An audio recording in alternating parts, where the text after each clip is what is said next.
Oi, pessoal, bem-vindos a mais essa nossa conversa. Hoje o papo é sobre uma conexão, olha, surpreendente e até meio assustadora, né? Como que um câncer pode, assim, aumentar demais o risco de formar coágulos no sangue? É um negócio chamado hipercoagulabilidade paraneoplásica. A gente está com um material aqui bem detalhado sobre os mecanismos, as consequências. Ok, vamos tentar desvendar isso aqui. A nossa ideia é entender não só o que rola, mas por quê, né? Por que um tumor consegue bagunçar a coagulação desse jeito? E quais são os perigos disso tudo? É um ponto super importante, sabe? Muitas vezes essas complicações, os coágulos, podem ser um risco tão grande ou até maior para a vida do paciente do que o tumor em si. Dependendo da fase, do tipo de câncer, mostra bem como o câncer não é só um problema local, né? É uma doença que afeta o corpo todo, às vezes de longe. Certo, certo. Então vamos começar pelo básico. O que é exatamente essa tal hipercoagulabilidade associada ao câncer? Pelo que a gente viu aqui, é como se o sangue ficasse mais, sei lá, grosso, mais fácil de coagular só por ter um tumor ali. O material até fala da tríade de Virchow, né? Aqueles fatores para trombose. Imagino que esse estado hipercoagulável seja um deles. Mas como que o câncer entra na jogada? Exatamente, a tríade de Virchow, que envolve alteração no fluxo, lesão no vaso e a própria hipercoagulabilidade, é, digamos, o cenário. O câncer consegue mexer em tudo isso, mas ele tem um jeito especial de bagunçar a composição do sangue mesmo, deixando ele mais pronto para coagular. E aí que entra o termo paraneoplásico. Para é tipo ao lado, além, e neoplásico é o tumor. Então, é uma síndrome que acontece por causa do câncer, mas não diretamente, sabe? Não é que o tumor invadiu ali ou que o coágulo é de célula cancerígena. É porque o tumor solta coisas ou provoca reações que mudam a coagulação. É um efeito à distância mesmo. Ah, entendi. É como se o tumor, sei lá no pâncreas, mandasse uns sinais, tipo um zap, pelo sangue, falando para o sangue coagular mais fácil numa veia da perna, por exemplo. Não é o tumor viajando, mas os sinais dele. E por que ele faz isso? O material que a gente analisou aponta, nossa, um monte de mecanismos. Parece complexo. Como que o tumor consegue essa proeza? É realmente uma rede, assim, bem intrincada. Vários fatores. Mas a gente pode pensar em algumas estratégias principais que o tumor usa segundo as fontes que a gente viu. Primeiro tem o efeito físico direto, né? Um tumor grande pode apertar uma veia, uma artéria ou até invadir a parede do vaso. Isso já causa estase, né? O sangue fica parado e pode lesionar o vaso ali. Já são 2 pontos da tríade de Virchow, facilitando o coágulo ali perto. Ok, esse é o efeito local. Faz sentido. Mas e os efeitos sistêmicos? Aqueles sinais que você falou. Quais são os principais vilões químicos, digamos assim, que o material destaca? Bom, aí a coisa fica mais elaborada. Um dos pontos centrais é que o tumor aumenta a produção de uma substância-chave, o fator tecidual. Pensa nele como o interruptor principal que liga a coagulação pela via extrínseca. As células do tumor podem produzir isso e elas ainda estimulam as células normais dos vasos a produzir mais também, usando mensageiros como VEGF, BGFG. É como se o tumor espalhasse esses interruptores, sabe? Prontos para serem ligados. Entendi. Então o tumor meio que prepara o terreno, arma o sistema para disparar mais fácil. Que mais? Outro ponto fundamental é a inflamação. O câncer muitas vezes gera uma inflamação crônica, sabe, de baixo grau, mas no corpo todo. Aí, substâncias inflamatórias, tipo a interleucina 6, a L6, circulam, chegam no fígado e mandam a ordem.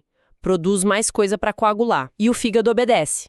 Libera mais fator 8, fibrinogênio, fator de von Willebrand, tudo que ajuda a formar o coágulo. E essa mesma inflamação ainda aumenta a epsidina, que mexe com o ferro, mas também ajuda nesse estado pró-trombótico. É a inflamação botando lenha na fogueira da coagulação. Saquei. Essa da inflamação com um acelerador geral. E as plaquetas? Elas participam dessa bagunça também? Com certeza. O corpo também reage produzindo mais plaquetas via trombopoetina e as que já existem ficam mais ativadas, mais pegajosas. E tem um detalhe molecular bem interessante. Tanto as células do tumor quanto os vasos novos que crescem ali expõem na superfície uma molécula chamada fosfatidilcerina. Normalmente ela fica escondida, mas quando aparece, vira tipo uma plataforma perfeita para acelerar as reações da coagulação. É mais um jeito de facilitar tudo. Uau! Então, peraí. Tem o interruptor, fator tecidual, o acelerador, inflamação, fatores, as plaquetas turbinadas e até uma superfície especial para ajudar. Caramba, o tumor monta um cenário completo para a trombose acontecer. Exatamente. E para piorar, ele ainda atrapalha o sistema de limpeza do corpo. A gente tem um mecanismo natural para dissolver coágulos, que é a fibrinólise, né? O tumor e os vasos dele produzem uma substância, o PAI-1, inibidor do ativador do plasminogênio 1, que é um freio potente nesse sistema. Pensa no PAI-1 como, sei lá, um agente de trânsito que não deixa a equipe de limpeza chegar para desmontar o coágulo. Que doideira. Então não é só que forma mais fácil, é mais difícil de se livrar do coágulo depois também. É tipo a tempestade perfeita para coagulação, criada pelo câncer em várias frentes. É impressionante como ele consegue manipular tanta coisa ao mesmo tempo. Precisamente.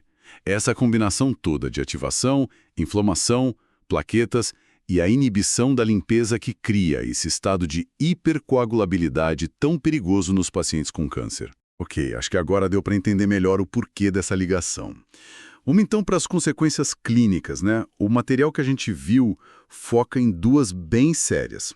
A primeira me pareceu especialmente traiçoeira, a endocardite trombótica não bacteriana, a ETNB. O que é isso exatamente?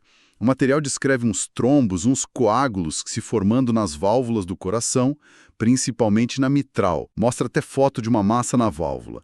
Mas o ponto principal é, não tem bactéria, não é infecção, é isso. Correto, e esse é o ponto-chave, diferente da endocardite infecciosa clássica. Se a gente conectar com o que a gente estava falando, as válvulas do coração são estruturas delicadas, né?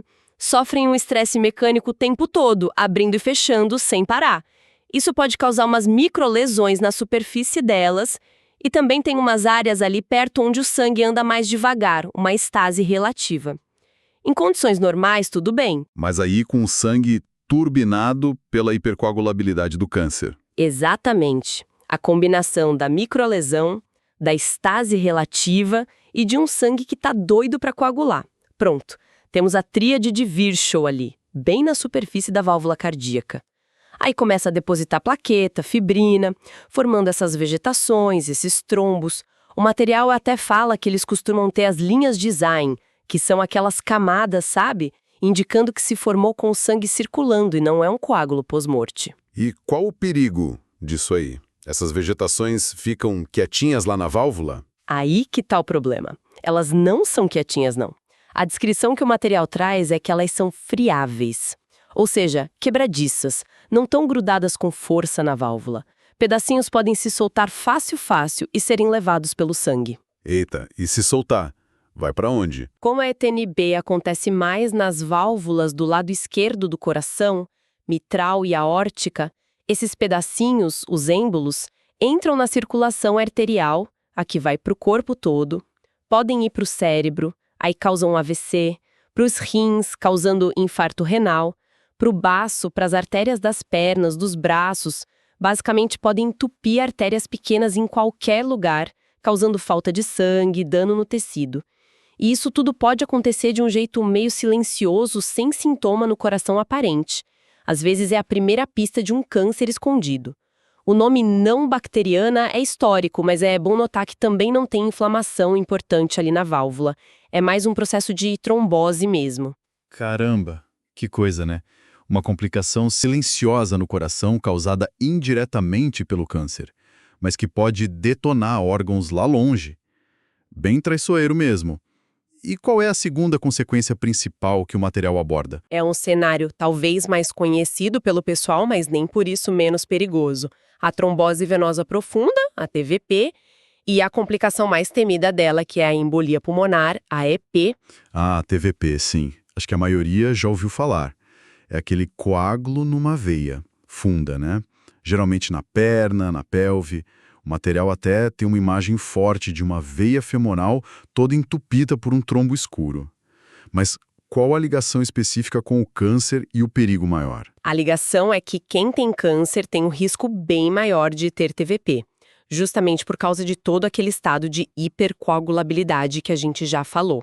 Além disso, fatores como ficar muito tempo parado, que é comum em quem está doente, cirurgias, químio, tudo isso pode aumentar ainda mais o risco. A TVP em si já causa dor, inchaço, vermelhidão na perna, mas o medo mesmo é a embolização. Tipo o que acontece na ETNP. O coágulo pode se soltar? Isso, se um pedaço desse trombo da veia profunda se solta, ele viaja pela circulação venosa, vai parar no lado direito do coração e de lá, pumba, é bombeado direto para as artérias do pulmão. Isso é embolia pulmonar. E aí, dependendo do tamanho do êmbolo e onde ele para no pulmão, as consequências variam muito. E o quão grave pode ser essa embolia pulmonar nesse contexto de câncer? Pode ser, assim, devastadora e fatal, muito rápido. O material descreve e mostra um exemplo bem dramático que eles chamam de êmbolo em cela. É um êmbolo grandão que fica entalado bem na bifurcação da artéria pulmonar principal, bloqueando quase todo o sangue para os 2 pulmões. Isso dá uma sobrecarga absurda no coração direito, causa colapso circulatório. É uma emergência médica total. O material também mostra a aparência do trombo cortado, com aquelas camadas, as linhas de Zahn, provando que ele se formou com o sangue andando. É crucial entender isso, sabe? Um paciente com câncer pode morrer direto de uma EP dessas, maciça, uma consequência direta desse estado paraneoplásico antes mesmo do tumor primário dar problema pelo tamanho ou por metástase local. É realmente muito impactante pensar nisso, que a causa da morte pode ser esse evento no pulmão desencadeado à distância pelo câncer. Fica claro como é fundamental entender essas conexões, né, entre sistemas do corpo que parecem separados, especialmente para quem trabalha ou estuda na área da saúde. Ver o paciente como um todo, né, não só o órgão onde está o tumor. Sem dúvida, essa capacidade de conectar os pontos, sabe, de entender não só o quê, a TVP, a EP, a ETNB, mas o porquê, os mecanismos de hipercoagulabilidade e as implicações, o risco, o impacto sistêmico. É isso que transforma a informação em conhecimento útil, que permite pensar clinicamente de forma mais apurada. E falando em construir esse conhecimento sólido e em conectar os pontos, para quem está nessa jornada, principalmente estudante da área da saúde, ter ferramenta certa faz toda a diferença, né?